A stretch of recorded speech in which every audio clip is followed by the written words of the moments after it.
So now this is page number 1.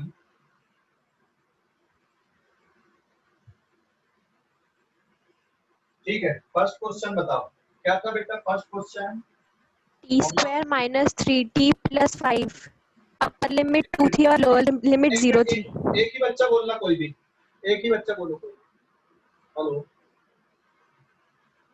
बोलो जल्दी से। T square minus 3t plus 5 T square minus 3t plus 5 और dt limit कहाँ से कहाँ तक थी? 2 0 ऊपर 2 थी नीचे 0 थी। नीचे 0 थी, हाँ ऊपर 2 थी। ठीक है, तो अभी देखो टी स्क्वायर का integration T cube upon 3 minus 3t square by 2 plus 5t और लिमिट आएगी 0 से 2। उसके बाद अब पहले अपर लिमिट पुट करना, तो 2 cube divided by 3 minus 3 into 2 square divided by 2 plus 5 into 2 और ये हो गया अपर लिमिट। फिर लोअर लिमिट रखोगे तो 0 cube divided by 3 minus 3 0 square divided by 2 plus 5 into 0। अब इसको सॉल्व कर दो बेटा। तो दिस इज 8/3 माइनस ये 2 से 1 2 कट जाएगा 6 प्लस 10, ये पूरा 0 हो गया लास्ट का। अब एलसीएम आ जाएगा यहाँ पे 3, तो this is 8 minus 18 plus 10 sorry 30। 38 में से 18 गया, so this is 20/3 is the answer। तो ये फर्स्ट का आंसर है, देख लो ना, ये फर्स्ट का आंसर हो गया। ठीक है,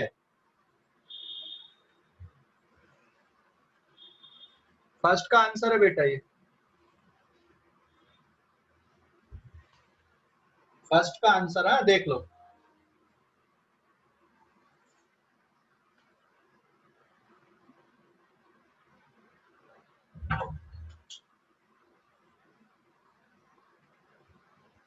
फर्स्ट का आंसर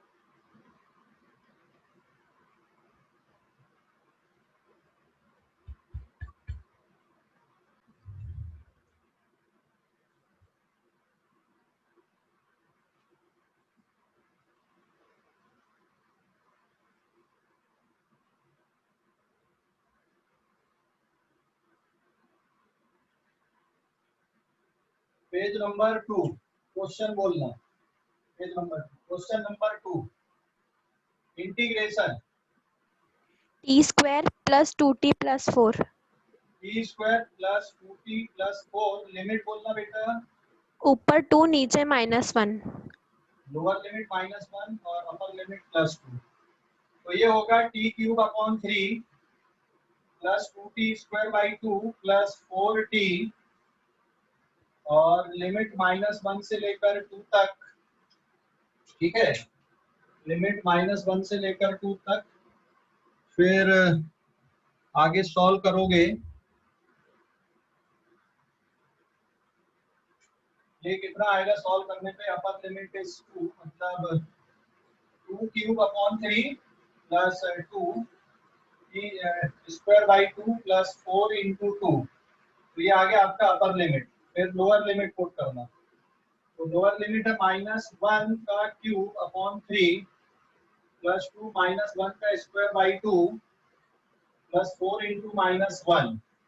अभी सॉल्व कर दो, तो ये जाएगा 8/3, ये 2 से 2 गया 4 प्लस 8 माइनस यहाँ पे आएगा -1/3 और प्लस 1 बचेगा एंड -4 आएगा, +1 एंड देन -4।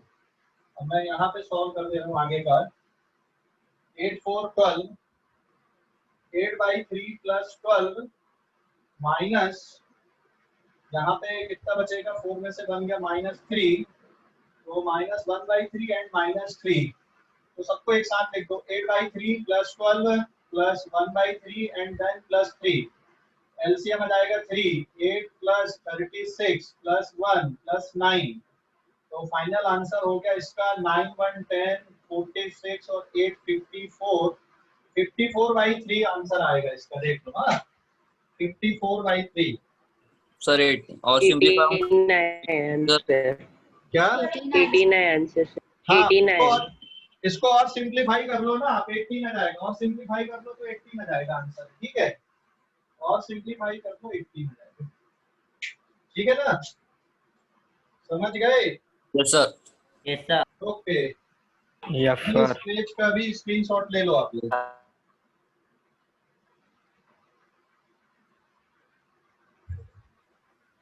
हो गया सर। हो गया, डन। Yes sir. देन अब पेज नंबर 3 पे जाएंगे अपन।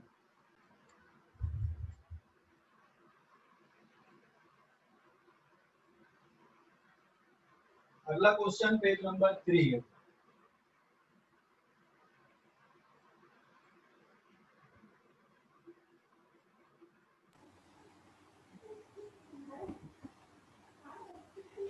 बोलो क्वेश्चन, बोलो बेटा अभी।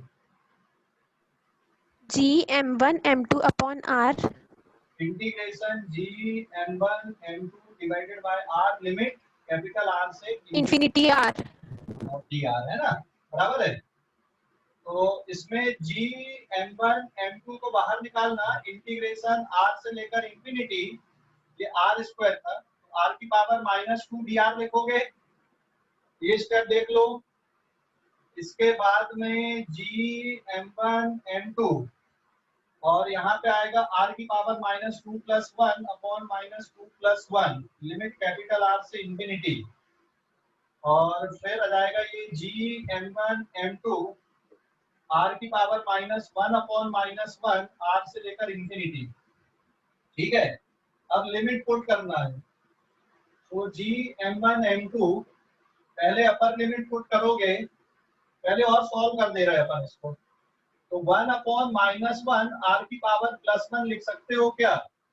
ये r की पावर ऊपर न्यूमरेटर में -1 है, डिनोमिनेटर में ले जाके लिख दो तो +1 हो जाएगा, और फिर g m1 m2, तो इसको आप -1 डिवाइडेड बाय स्मॉल r लिख सकते हो।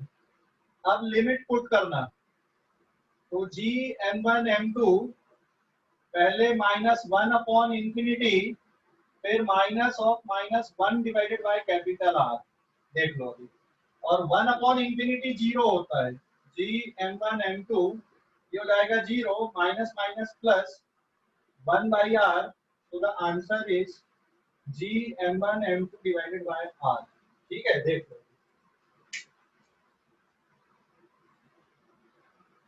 ठीक है। Hello, yes sir. Okay, mike mute कर लो, स्क्रीनशॉट ले लो, माइक म्यूट कर लो, स्क्रीनशॉट ले लो, आंसर आ गया, चेक कर लो बराबर आया कि नहीं तुम्हारा। नाज बोलो बेटा, क्या बोल रहे हो नाज?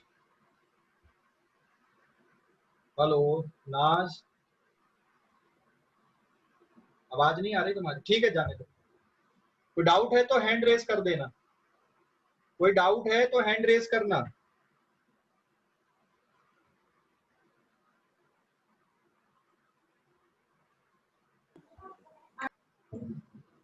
ओके, अगले क्वेश्चन पे जा।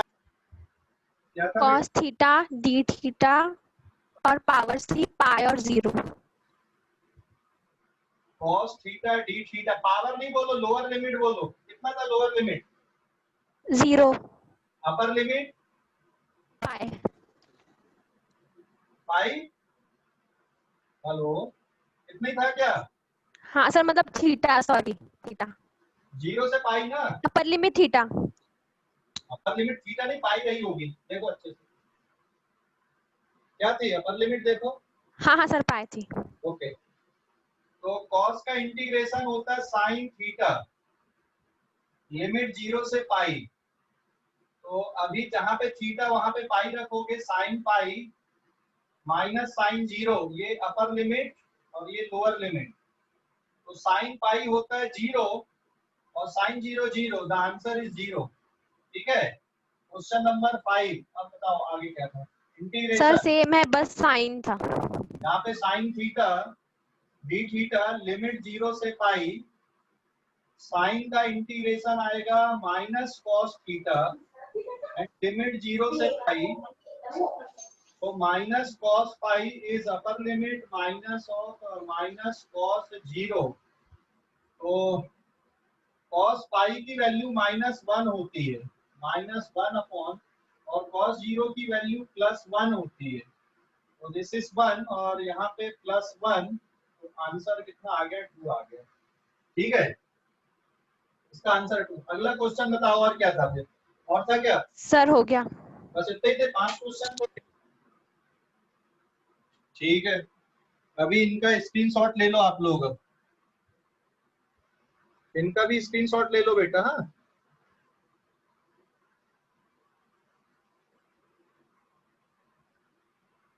Done sir. Done, okay.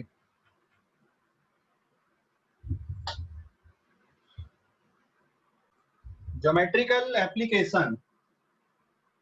Definite integration is used to find area under the curve. Page number 5.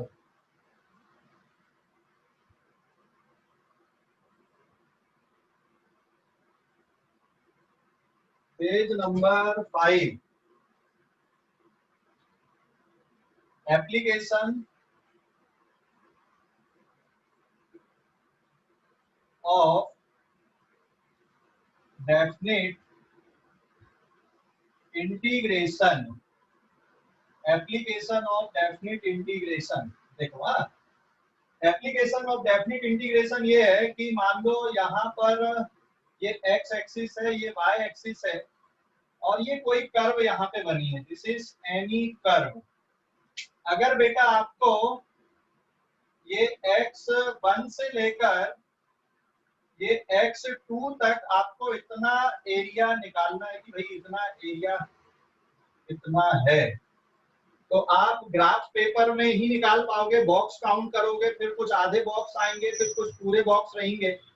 वैसे तो नहीं निकाल पाओगे क्योंकि रेगुलर ज्योमेट्रिकल फिगर नहीं है, लेकिन आप कैलकुलस मेथड का यूज करके इस एरिया को फाइंड आउट कर सकते हो। इसके लिए थोड़े से आपको एज्यूम्शंस लेने हैं।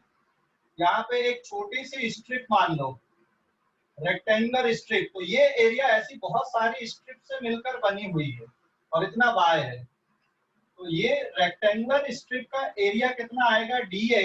दिस इज DA मतलब infinite small area.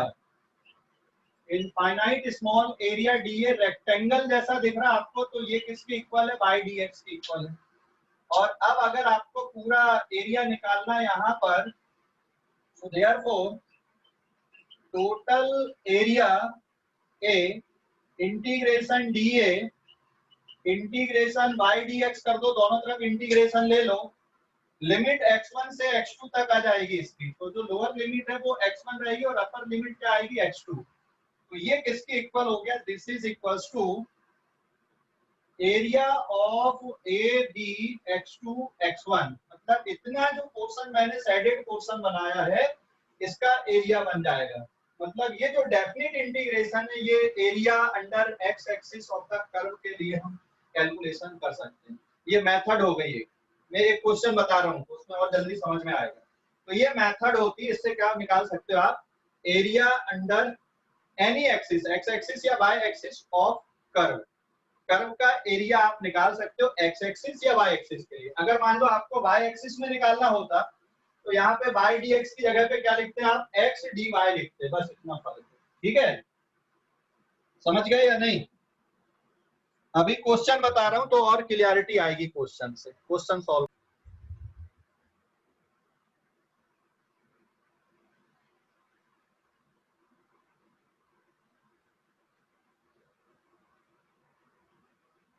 Sir 2 minute.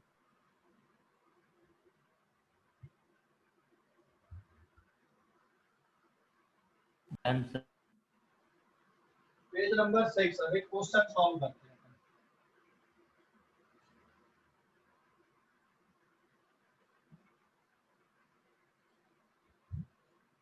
Page number 6 एक क्वेश्चन सॉल्व करते हैं अभी। हाँ, suppose if y equals to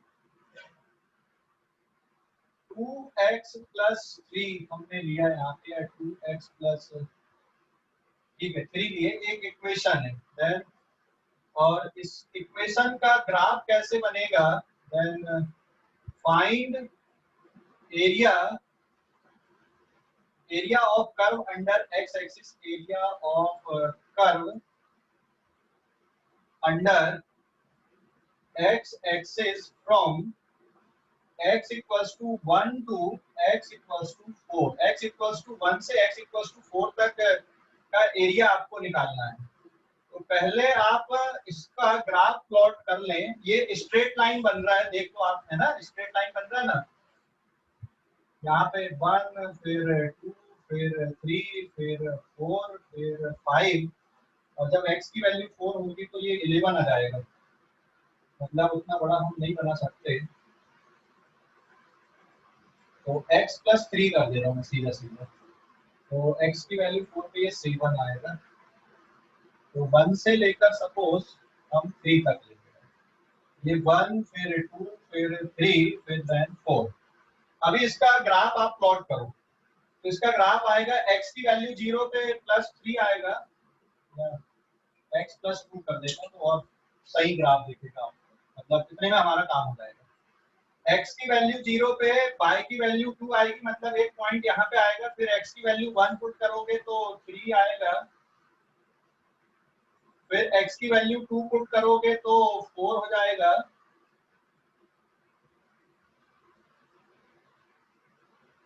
फिर x की वैल्यू 3 पुट करोगे तो कितना आएगा, ये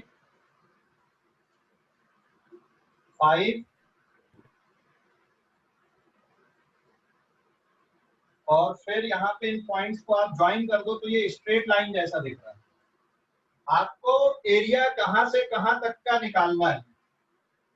आपको एरिया निकालना है, ये इतनी जगह का आपको एरिया फाइंड आउट करना है कि कितना एरिया आएगा। तो एक तो सिंपल मेथड है आपके पास में, सिंपल मेथड ये है, क्योंकि यहाँ जो आपको ग्राफ दिख रहा है, डायग्राम दिख रहा है, वो ट्रेपीजियम जैसा दिख रहा है, तो आप ग्राफिकल मेथड से भी कर सकते हो। ट्रेपीजियम दिख रहा है और ये ट्रेपीजियम का एरिया कैसे निकाल सकते हो आप?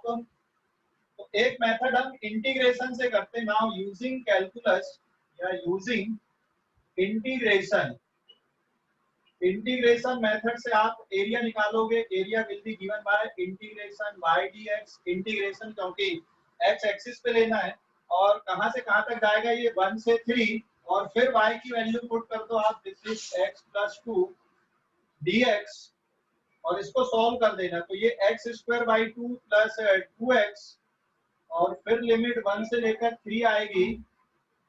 पहले अपर लिमिट पुट कर दो तो 3 का स्क्वायर बाई 2 प्लस 2 इंटू 3, फिर लोअर लिमिट पुट करना तो 1 का स्क्वायर बाई 2 प्लस 2 इंटू 1, इसको सॉल्व कर लो बेटा, 9 by 2 plus 6 and minus 1 by 2 plus 2, तो सिंप्लीफाई करने पे आ जाएगा ये यहाँ पर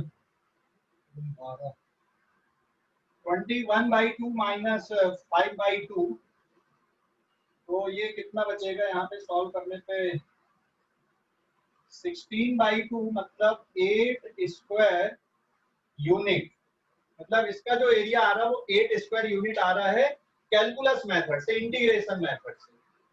और अगर आप कन्वेंशनल तरीका अपनाते हो तो यहाँ पे ये एक ट्रायंगल हो गया A1 और एक रेक्टेंगल हो गया, तो total area will be given by A1 plus A2।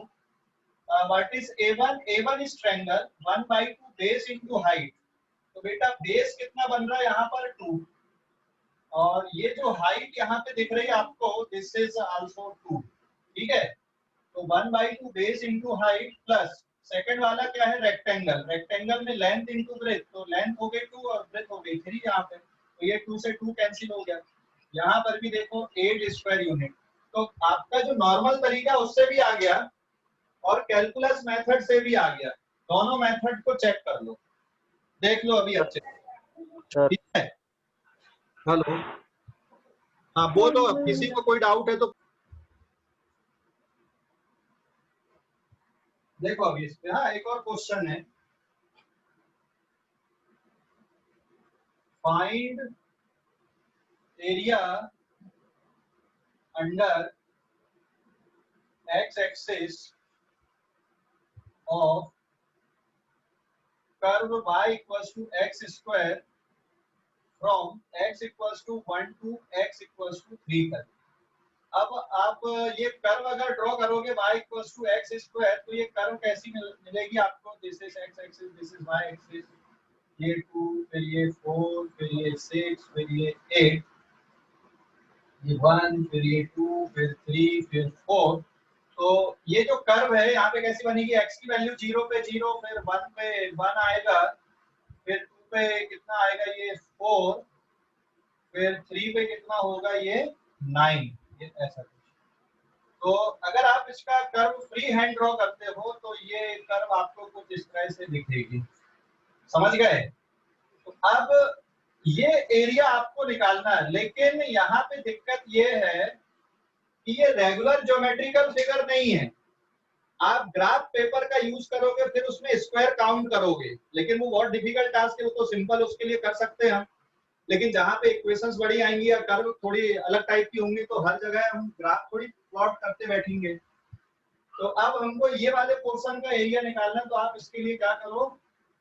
Area equals to integration by dx, integration limit कहाँ से कहाँ तक आएगी? 1 से 3, और कर्व है आपके पास x स्क्वायर dx, और x की वैल्यू x3/3, और ये 1 से 3 तक, तो पहले 3 cube divided by 3 minus 1 cube divided by 3, so this is 27/3 minus 1/3, 26/3, 3 8 जा 24 बचा 2, 8.67 square unit is the area.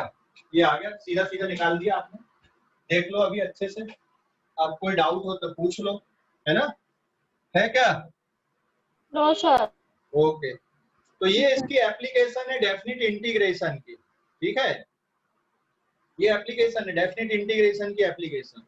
जबकि यही अगर तुम सिंपल मेथड से निकाल ही नहीं पाओगे, क्योंकि ना तो ये रेक्टेंगल दिख रहा है, ना ट्रेपीजियम दिख रहा है, ना ट्रायंगल दिख रहा है ना? ठीक है, अब मैं